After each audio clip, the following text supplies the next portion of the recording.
तरीका, ये चारों आ गए आपके पास। जैसे फिजिकल तो मैं पहले ही बहुत पहले भेज चुकी थी, सारा का सारा याद नहीं करना है। मैं जितना कह रही हूँ उतना आप चाहो तो कॉपी में उतार लो, कोई दिक्कत नहीं है, अपने पास प्लेंटी ऑफ टाइम है, तुम लिख सकते हो कॉपी में, है ना।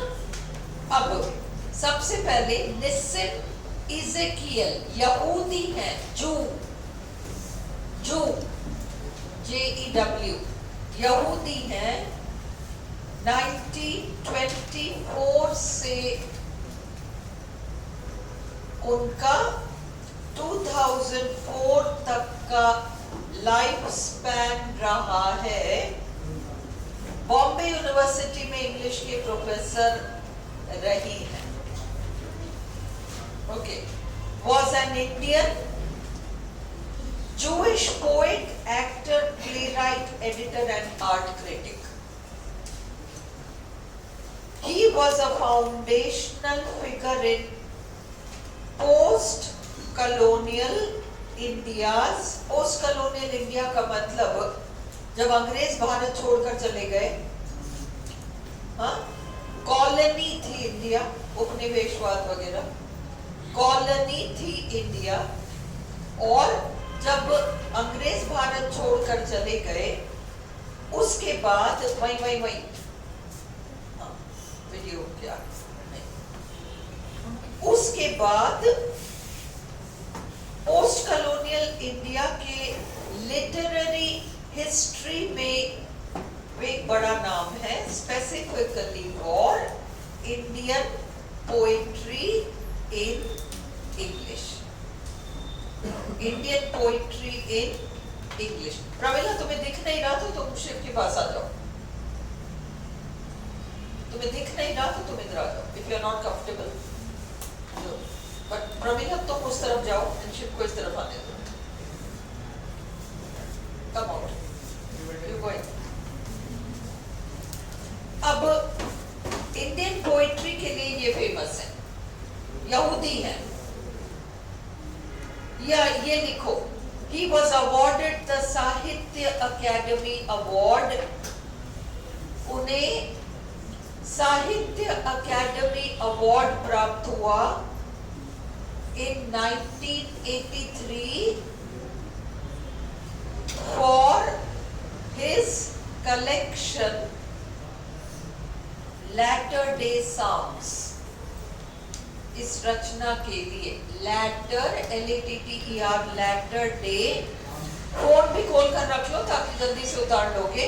लैटर डे साम्स, PSALMS, भक्ति गीत साम्स होते हैं। फिर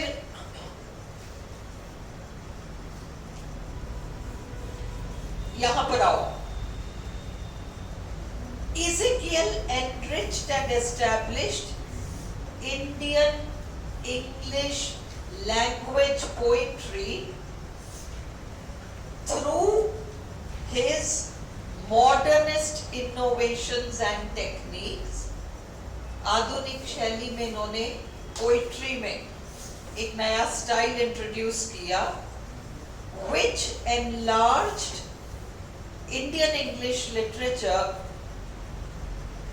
और इंडियन इंग्लिश लिटरेचर को एक्सपैंड किया उन्होंने। पहले इंडियन इंग्लिश लिटरेचर थोड़ा स्पिरिचुअल था एंड बिल्कुल ही प्योरली ईस्टर्न ट्रेडिशन, है ना, उस तरीके की ओरिएंटेशन थी इंडियन इंग्लिश लिटरेचर में। थोड़ा सा एक वेस्टर्न टच डाला निसिम इज़ेकियल ने।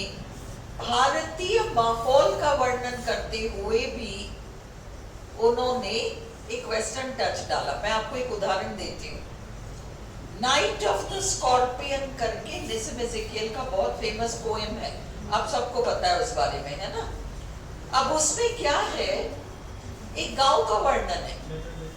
गांव में बरसात की एक रात है, 10 घंटे बारिश हुई है। जब इतनी लगातार बारिश होगी तो सारे गड्ढों में पानी भर जाता है, और जब गड्ढों में पानी भर जाता है तो उन गड्ढों में रहने वाले छोटे छोटे जीव जंतु गड्ढों से निकलने लगते हैं।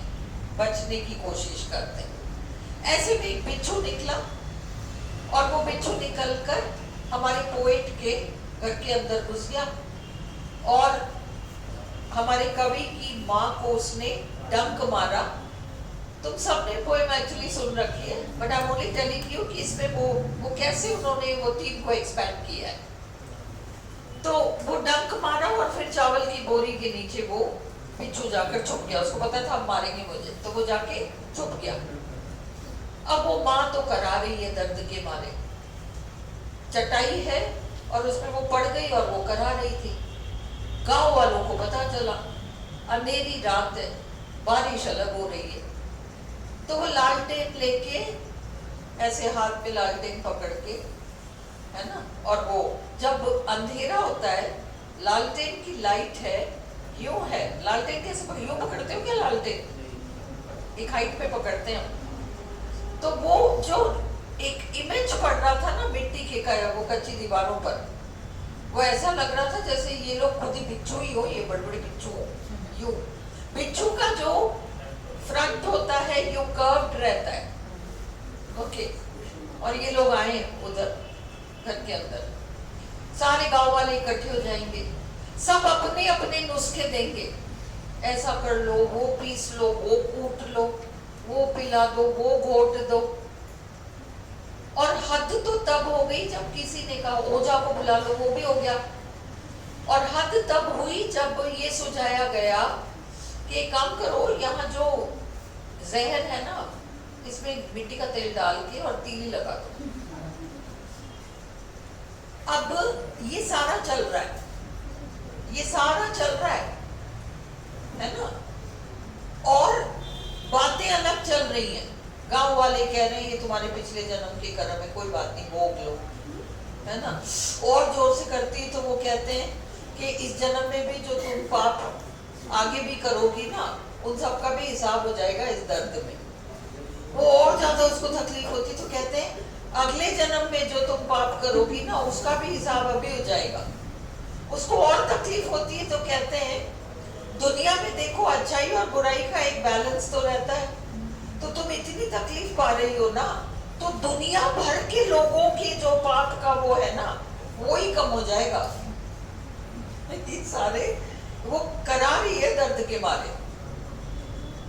अब सी निज़्म एज़ेकियल क्या चेंज लाते हैं। अगर ये इसी तरह से पूरी पोएम चल जाती तो वो वही ओरिएंटल थीम में क्या है, गांव का वर्णन है जिसमें एक औरत को बिच्छू ने काट लिया, कौन सी बहुत बड़ी बात है, तो होती रहती है। पर इसमें कवि के फादर खड़े बैकग्राउंड में और उनकी सोच एक मॉडर्न इंटेलेक्चुअल सोच है, वेस्टर्न ट्रेन्ड माइंड है, जो इन चीजों को देखता है। और अब वो दुविधा में है, क्या करूं? ये लोग तो कह रहे हैं मिट्टी का तेल डालो और तीली लगाओ, मुझे तो पता है अरे वो मर जाएगी तकलीफ के मारे, पहले इतनी दुख पा रही है वो, पर ना करूं तो गांव वाले कहेंगे लो इसको तो पड़ी नहीं है इसकी वाइफ की, इतनी तकलीफ पा रही है, इतना भी नहीं करता उसके लिए, है ना। वेस्टर्न सोच है उसकी, उसको पता है कि ये सारी बकवास बातें ये। तो हमें कहीं इज़ेकियल ने उस फादर को लाकर खड़ा नहीं किया है, बस हमारा कवि अपने फादर का जिक्र करता है। तो इसलिए अभी जो तुमने लाइन पढ़ा, modernist innovations and techniques which enlarged Indian English literature, moving it beyond purely spiritual and orientalist themes. Oriental हम ईस्टर्न कंट्रीज के लोग ओरिएंटल होते हैं और पश्चिमी देश के लोग ऑक्सीडेंटल होते हैं, OCCI, ओरिएंटल एंड ऑक्सीडेंटल। वो OCCI DENTAL होते हैं पश्चिमी, हम ओरिएंटल हैं पूरब वाले। To include a wider range of concerns and interests, including familial events, पारिवारिक घटनाएं, individual angst, व्यक्तिगत परेशानियां, चिंताएं, and skeptical societal introspection। ये skeptical, शंकाओं से भरा हुआ, सोसाइटल इंट्रोस्पेक्शन, ये है तुम्हारे उसमें नाइट ऑफ द स्कॉर्पियन में, एक शंकालू दिमाग जो उस फादर का है, वो सोसाइटी के ये तौर तरीकों को इवैल्यूएट कर रहे हैं, मूल्यांकन कर रहे हैं। क्लियर? ये तो आपको पता होना चाहिए। ये भी लिख लो, इज़ेकियल की पहली किताब थी a time to change, a time to change first थी, और इसके बाद तुमको सब कुछ जानने की जरूरत नहीं है। तुम्हें ये पता होना चाहिए the exact name, his fifth book of poetry, क्योंकि उनकी बहुत सारी अच्छी कविताएं एग्जैक्ट नेम में छपी हैं, इसलिए the exact name, his fifth book of poetry was published in 1965। फिर उनकी 3 प्लेज हैं, Nalini, marriage poem, the sleep walkers, ये जानो। ये भी जानो, ही ट्रांसलेटेड जवाहरलाल नेहरू's poetry from English to Marathi. इन्होंने जवाहरलाल नेहरू की पोएट्री को इंग्लिश से मराठी में ट्रांसलेट किया। उनकी नाइट ऑफ द स्कॉर्पियन सबसे पॉपुलर पोएम है। आपके कोर्स के कौन से राइटर की पोएम एनसीईआरटी सिलेबस वगैरह में चलती है, जैसे इज़ेकियल की चलती है? उनकी मोस्ट ऑटोबायोग्राफिकल पोएम है बैकग्राउंड कैजुअली,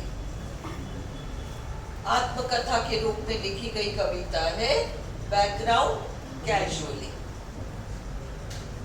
ये भी जानो, ये बहुत famous, the Indian pen, PEN, इसको द इंडियन पेन के एडिटर रहे हैं ये। बस इतना सा जान लो, इनफ है।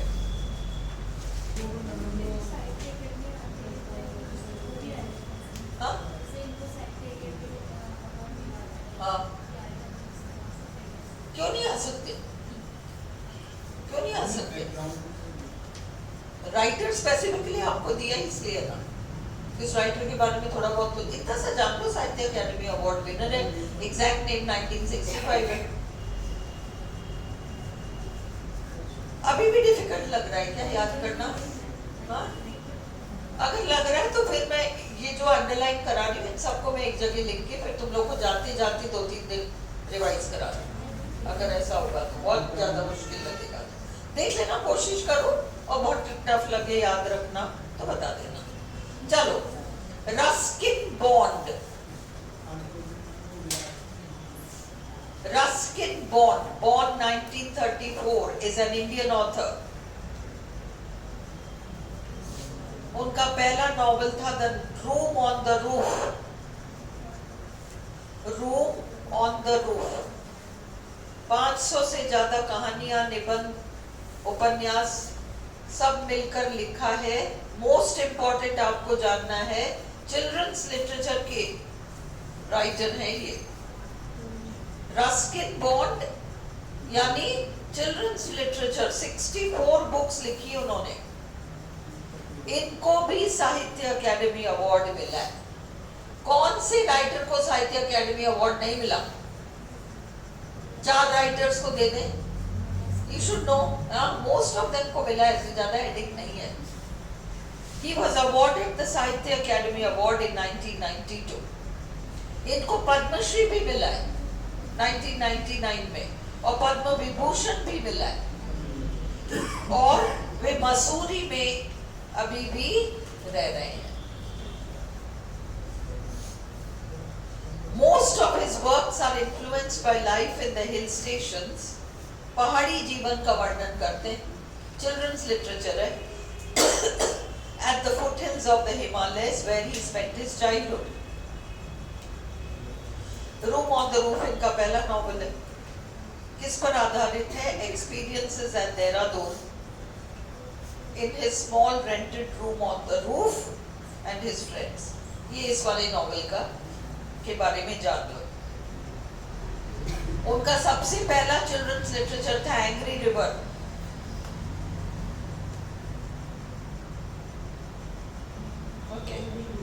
Angry river. बाकी आपको और ज्यादा इसमें जानने की जरूरत नहीं। अगला पेज, उनकी ऑटोबायोग्राफिकल वर्क है रेन इन द माउंटेन्स। ये सब क्वेश्चंस हैं अगर वो पूछना चाहे, जरूरी नहीं वो सिविली ओड और ये सभी पूछे। जब उन्होंने स्पेसिफिकली लिटरेचर का इतना कंटेंट इस साल भर रखा है तो हो सकता है उनका इरादा हो कि थोड़ा फोकस आपकी लिटरेचर पे भी डालो। हर साल तो क्या है 5 आते हैं लिटरेचर के, 5 भी नहीं आते है ना, ये 5 ही आते हैं। बट इस साल इन्होंने इतना कंटेंट भर रखा है तो अपन को सेफ चलना है बस, और कोई बात नहीं। उनका ऑटोबायोग्राफिकल वर्क है rain in the mountains. Okay,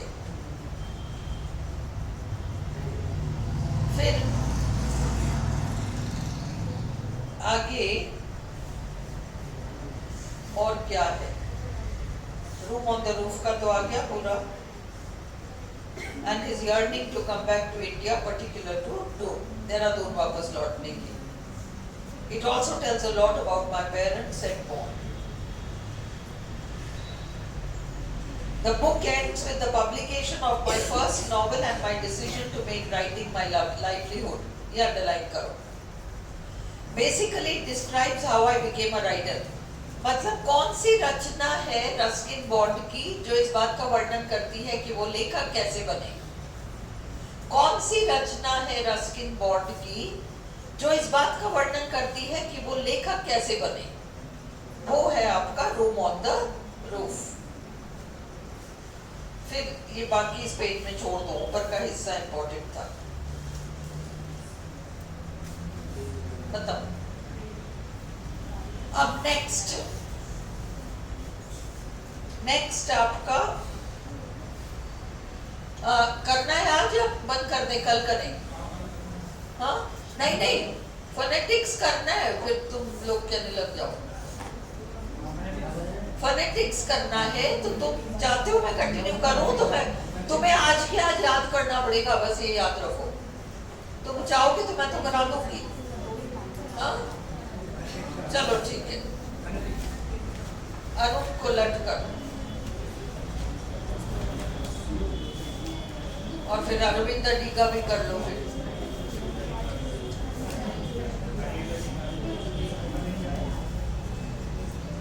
मेरे ख्याल से मत करो, इतना मत करो, याद नहीं कर पाओगे आज, खिचड़ियां पकाओगे। इसको छोड़ दो, ये वाला शीट चाहो तो देख लो।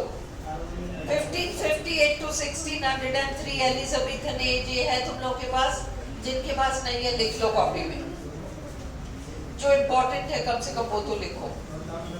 1558 to 1603 ये तो तुम लोग को रट गया, एलिजाबेथन एज कल भेजा था क्लास में पीडीएफ। फिर 1603 to 1625 जैकोबियन एज, ये भी रट गया आप लोगों को, रट गया?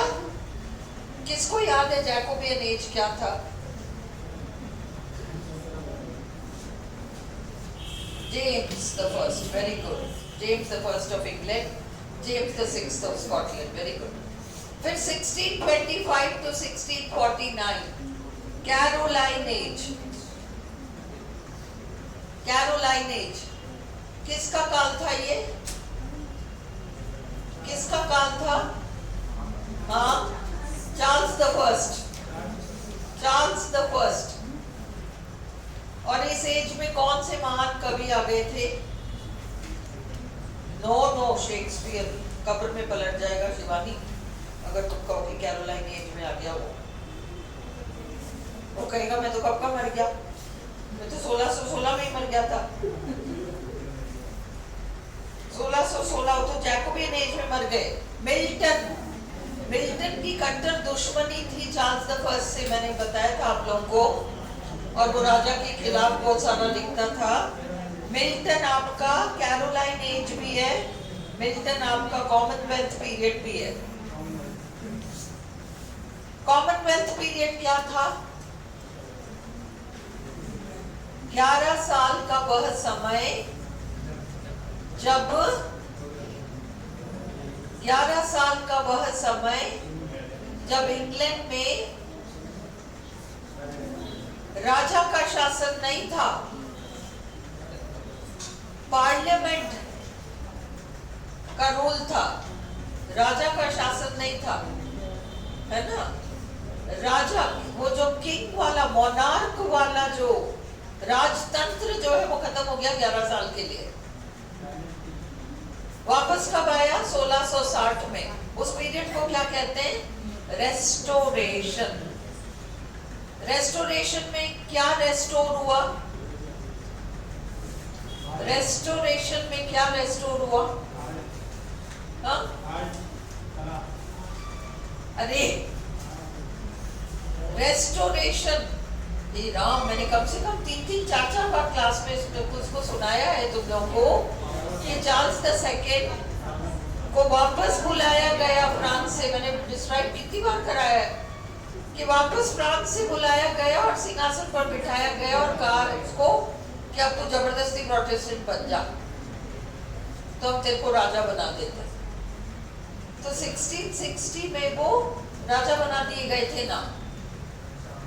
और उसके साथ साथ किसकी रेस्टोरेशन? सिर्फ चार्ल्स द सेकंड का रेस्टोरेशन था क्या? नहीं, वो मोनार्की का भी रेस्टोरेशन था। पार्लियामेंट्री रूल बीच में था, मोनार्की वापस आ गया। स्टुअर्ट डायनेस्टी का रेस्टोरेशन था। ये सब मैंने क्लास में इतनी बार बताया। स्टुअर्ट वंश के थे चार्ल्स स्टुअर्ट। देखो लिटरेचर है, मैं नहीं कह रही कि ऐसी चीजें पूछेंगे, बट पूछ लिया तो क्या। जब इन्होंने इतना लंबा अपने को एक लिस्ट पकड़ा दिया, पूछ लिया, तो हमारे पास ये नहीं होना चाहिए कि भाई हमें तो पता ही नहीं है क्या है। मैंने सब करा रखा है तो आपका फर्ज बनता था एक रीडिंग तो लगाते कि क्या है। चलो, रेस्टोरेशन 1660 to 1700। इस बीच 1660 to 1785 आपको याद हो तो मैंने क्लास में 3 पार्ट्स में डिवाइड करके पढ़ाया था। क्या था 1660 to 1785? रेस्टोरेशन था, ऑगस्टन एज था, और फिर एज ऑफ जॉनसन था। 3 चीजें थी इसमें, जिसको हम न्यू क्लासिकल कह रहे हैं। वो एक लंबा काल है 1660 से 1785 तक का। इस लंबे काल को 3 भागों में बांटा गया है, जिसमें 1660 से 1700 तक तो आपका रेस्टोरेशन था। फिर 1700 से आपका 1745 तक ऑगस्टन एज है, और 45 से आगे आपका एक्चुअली एज ऑफ जॉनसन है। Okay, age of sensibility. अब 1785 से 1830 तक रोमांटिक पीरियड है, और 1832 कहो चाहे 1837 कहो, विक्टोरियन एज तो इन्होंने हमको दे ही रखा है ना। तो ये आपका 1832 to 1901 या 1837 से 1901 विक्टोरियन एज है। 1837 को ज्यादा इसलिए मानते हैं क्योंकि महारानी विक्टोरिया, जिसके ऊपर ये एज है, वो सिंहासन पर आई 1837 में। बट 1832 को इसलिए मेंशन किया जाता है क्योंकि जनता के साथ न्याय के नाम पर पहली बार कोई कानून बना, रिफॉर्म एक्ट, और वो 1832 का है। अपन ने विक्टोरियन एज पढ़ रखा है डिटेल में, है ना। तो ये आपका 1832 से 1901। फिर प्री रेफलाइट मूवमेंट 1848 to 1860। अब मैं इन सब का थोड़ा मैंने करा रखा है आप लोगों को, बट क्योंकि याद नहीं किया है तो इसके मोटे मोटे रिस्क पे तो रहेंगे हम, फिर भी मैं कोशिश करूंगी मोटे मोटे पॉइंट्स कवर करने के। जैसे भी अगर टाइम मिले तो एक रीडिंग लगा लेना। आपको पता होना चाहिए कौन से 7 लोगों ने पहले पीआरबी शुरू किया था। सपोज वो पूछे कि भाई पीआरबी दे रखा है ना उन्होंने, कि इनमें से कौन सा राइटर पीआरबी का मेंबर नहीं था, तो 3 तो पीआरबी वाले मेंबर्स के नाम होंगे, एक बार का होगा। ये सब अपन ने क्लास में किया है ना। फिर एस्थेटिसिज्म एंड डेकेडेंस 1880 to 1901। फिर मॉडर्न पीरियड और पोस्ट मॉडर्न पीरियड है 1914 to 1945 मॉडर्न, जिनका उन्होंने नाम स्पेशली दिया है वो तो आप जानो। फर्स्ट वर्ल्ड वॉर से सेकेंड वर्ल्ड वॉर के बीच का पीरियड फर्स्ट वर्ल्ड वो है, मॉडर्न पीरियड है, और सेकेंड वर्ल्ड वॉर के बाद का पीरियड आपका पोस्ट मॉडर्न पीरियड है। क्लियर? अब कल हम करेंगे नेक्स्ट हमारा अरुण कोलाटकर एंड अरविंद अडीगा कल करेंगे हम क्लास में। ओके, एंड फिर मुझे जो जो रिवाइज करना होगा, Tej Singh will put something on the group, तो आप लोग उसको भी कल कर लेना लिटरेचर के नाम पर, और मैं थोड़ा सा कुछ रिवाइज कराना होगा तो मैं देख लूंगी अगर मेरे को टाइम मिला तो, कि वीआर है ना। चलो बंद करो इसको और 5 मिनट्स का ब्रेक लेके हम फोनेटिक्स करते हैं।